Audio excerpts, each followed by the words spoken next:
Me llamo Luis y tengo 16 años. Hoy les voy a contar la historia que cambió mi vida y la de mi familia para siempre. Todo comenzó el año pasado, cuando yo tenía 15. Había un chico en mi vecindario, Andrés, que siempre me hacía la vida imposible. Era el típico abusón, grande, fuerte y con una pandilla que lo seguía a todas partes. Andrés no dejaba de molestarme desde que entramos al instituto. Al principio, eran comentarios tontos sobre mi aspecto, Luis, con esa cara deberías pedir asilo en la selva, o, cuidado, que viene el cuatro ojos. Al principio, traté de ignorarlo, pero pronto todo se volvió más violento.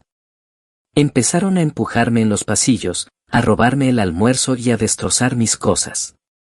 Un día, mientras volvía a casa, Andrés y su pandilla me emboscaron. Me rodearon y comenzaron a insultarme, diciendo cosas horribles sobre mí y mi familia. ¿Tu papá no puede comprarte ropa decente? Pareces un mendigo, se burló Andrés mientras me empujaba al suelo. Intenté defenderme, pero era inútil. Entre risas y burlas, comenzaron a golpearme. Me dejaron tirado en el suelo, dolorido y humillado.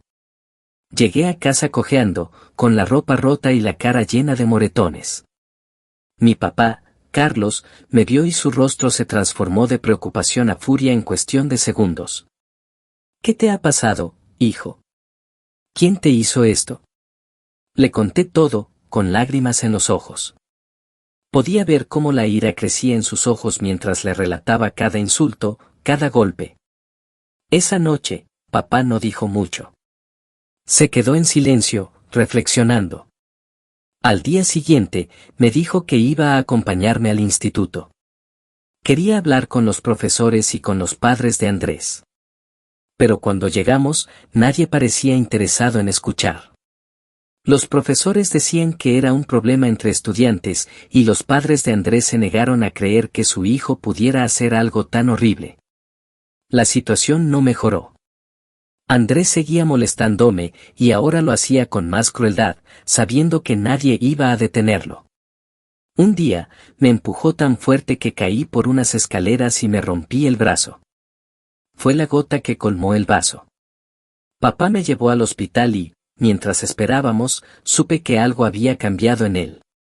Ya no era el hombre calmado y paciente que siempre había conocido. Su rostro estaba endurecido, sus puños cerrados. Esto no puede seguir así, Luis. No puedo permitir que te sigan lastimando, me dijo con una voz firme, pero triste. Al día siguiente, cuando volvíamos del hospital, Andrés y su pandilla estaban en la esquina de nuestra calle. Al verme con el brazo enyesado, comenzaron a reírse. Miren al pobrecito Luis, ahora sí que parece un muñeco roto, gritó Andrés. En ese momento, papá explotó. Sin pensarlo dos veces, se lanzó hacia Andrés y le dio un puñetazo en la cara. Los amigos de Andrés se dispersaron, asustados. Papá siguió golpeando a Andrés, descargando toda su rabia contenida. Nunca más te atrevas a tocar a mi hijo, gritaba mientras le propinaba golpe tras golpe. Al final, Andrés quedó tirado en el suelo, sangrando y llorando. No pasó mucho tiempo antes de que la policía llegara. Alguien había llamado a los oficiales y arrestaron a papá por agresión. Traté de explicar lo que había pasado, pero no importaba. La ley es la ley, y mi papá había cruzado la línea. El juicio fue rápido. Los abogados de Andrés presentaron pruebas de las heridas y la brutalidad de la paliza. Mi papá no negó nada.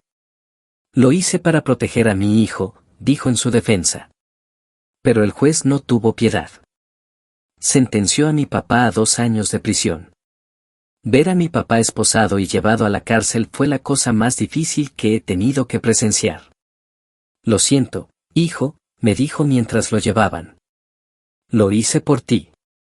Las lágrimas corrían por mi rostro. Te quiero, papá, fue todo lo que pude decir. Durante esos 2 años, mamá y yo hicimos todo lo posible por mantenernos fuertes. Visitábamos a papá cada semana, y aunque siempre trataba de mostrarse valiente, podía ver el dolor en sus ojos.